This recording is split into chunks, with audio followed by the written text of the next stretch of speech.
The Whispering House. On the edge of a dark forest stood an old house that everyone in the village feared. The windows were broken, the walls were covered in vines, and strange sounds came from inside at night. One stormy evening, a curious boy named Ethan decided to explore it.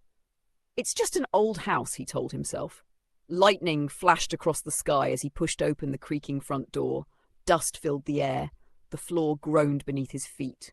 At first, everything seemed normal. There were old chairs, faded paintings, and a grandfather clock that had stopped long ago. Then Ethan heard a whisper. "Leave." He froze. "Who's there?" he called. No answer. The whisper came again, louder this time. "Leave before it's too late." A cold chill ran down his spine. He pulled out his flashlight and followed the sound upstairs. At the end of a long hallway stood a closed door. The whispers were coming from behind it.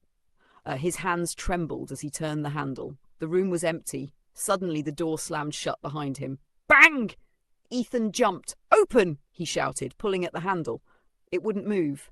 Then he noticed something strange on the wall. Written in dark letters were the words, "Don't look behind you." His heart pounded. Slowly he turned around. The room was still empty, but then he heard breathing. Not his own. Something was standing in the darkest corner. Two pale eyes appeared, watching him. The creature stepped forward. It was tall and thin, with long arms and a twisted smile. Ethan backed away.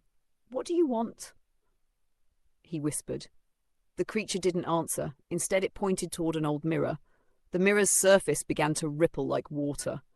Inside it, Ethan saw a different room, a room filled with shadows, and standing among them were dozens of people, all staring at him.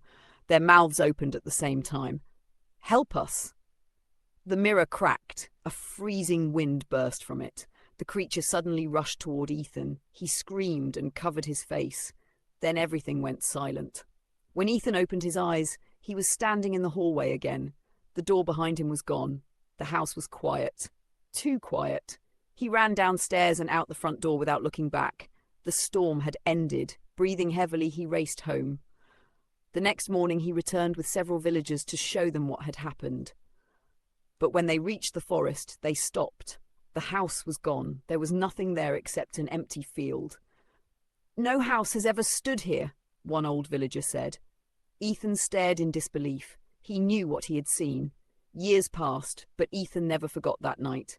Sometimes, when the wind howled outside his window, he heard the same whisper, "Leave." And once, while looking into a mirror late at night, he thought he saw two pale eyes staring back at him from the darkness behind his reflection.